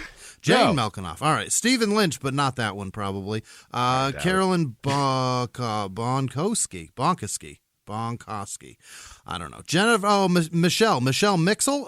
Mixel maybe. Jennifer Stevens. Brandy Huntley. Brendan Abels. Mike Gibson. Brendan. What's up, buddy? Hey, buddy. Little buddy. We've seen him so many times. He's a good kid. Yeah, man. Yeah. What a good Great guy. kid. Mayiki Gibson. I don't know. Mike. I like it's 2 A's and an I. Maike. That's Mike. Mike. Yeah, I like that. That's good. Griffin Monahan. Monaghan. Elizabeth Knowles. Amelie Strangfeld. Vider Ferreira. I think it's Vider. JC. Maybe Jace. I don't know. And Janice Hersey. Janice Hersey. FEA, Lauren with no last name. Matthew Baker, Lady Magenta 100. Sassa with no last name. Hither L. Hodiri. Hither? All right. Nikki Beam. Come hither. Christy Conchery. I don't know. Nicole Armstrong. Jackie with no last name. Michael Kalish II. Amanda Engler. Duncan Gelder. Misty Lake. Yep. Kaylee Church. Scott with no last name. Matt Kimmel. Christopher Hamilton. Kathy Riley. Kurt Genishevich. What? Genevish? Rosie, 16. John Dewey, Franny Ann Lancaster, James Lane, Amber Elliott, Kim Gutierrez, Scarlett Gendro, Anthony Burnett, I think, Jake Henson, Mike S., Rascal the Asshole. That feels like an instruction.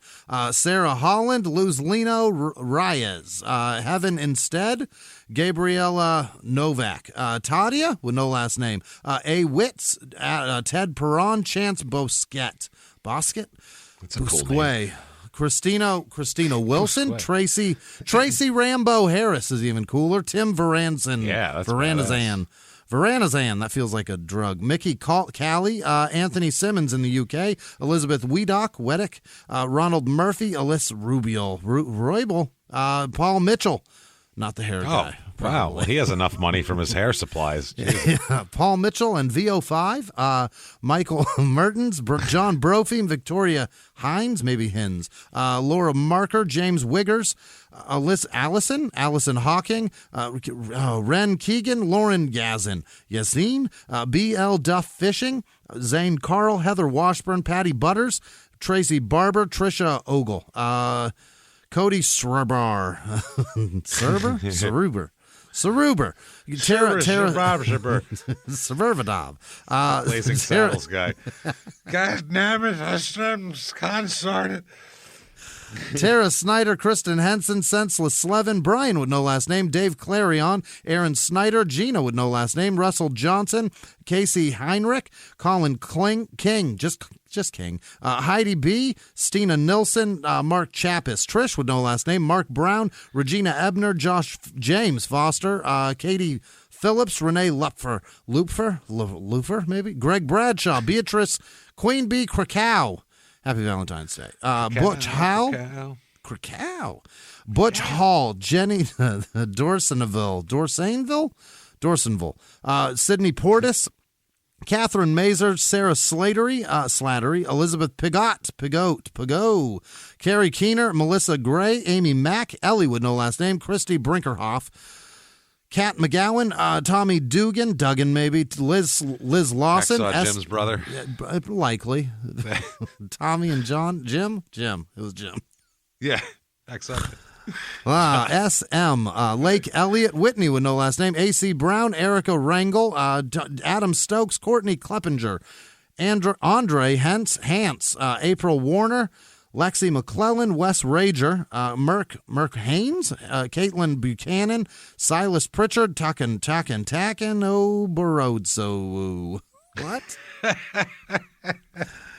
Takan Oborodso. Takan Oborodso. Yeah, I'm sure that's exactly somebody what it just is, mashed the keyboard. There's no, that's not real, right? Is it an Italian name, Jimmy? It's literally TAKINOBORUDESU. No, that's not an Italian. No, I don't think it is. Takanobarudsadoo. I like it, though. I want that to be a first name. Just because it broke your head, I like it. Just because it ruins me. I hope somebody has to say that every day. James Jekin Jacubic, Chris Wachidowitz, Wadachowitz, Brian from Richard. Boston. That's what it sounded like. Taylor Munson, Daniel Kelly, Logan Rinden Sluckbacker. Yeah. Rinden Slacks. Rindlespacker.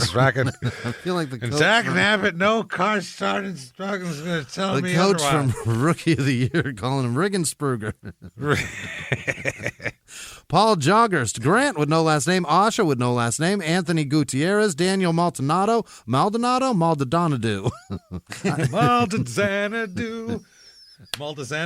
that what it was? Thank you, Daniel. Abby Lee, Rachel Bonnet, Donald Martin, Raymond Kramer, Don Jackson, Josh with no last name, Brady with no last name, Leon Potter, Pellycraft maybe, Kevin Coffey, Austin Rohrer, Samantha Anderson, Keen, John Feener maybe, Jennifer Wilkening, Matthew and Misty Sib, Daytona Ference, Talia Tessar, Shane Baker, Liz Mary, Santiago, that's a fun one. Yeah, Hannah Glenn, Zach Klein, Marilyn Neugebauer, Newberger, Rachel Donaldson, Jen Ann Sean, Tiptoe, TJ Strader, Chala Hamilton, Chala, Paul Peterson, Robert Levitt, Peyton Davis, and James. Also, all of our other patrons. You guys are amazing. Thank you so much. Thank you, everybody. You wonderful, wonderful souls. We cannot fucking tell you how much we appreciate you and all that you do for us. And all of you people are why we still do crime and sports. All like those people, the hardcores that are like, don't stop. Fuck it. Here we are. So we'll keep doing it. You want to find us on social media individually, you can do that real easy. Head over to Shut Up and Give Me Murder individual. Our links are right there. You can follow us both, follow the shows, follow none of us. Do whatever you want. We don't really give a shit. So either way, as long as you're hang out. We do care that you keep coming back and listening to the show. So keep doing that, and we'll keep doing that live from the Crime and Sports Studios. We will see you next week. Bye.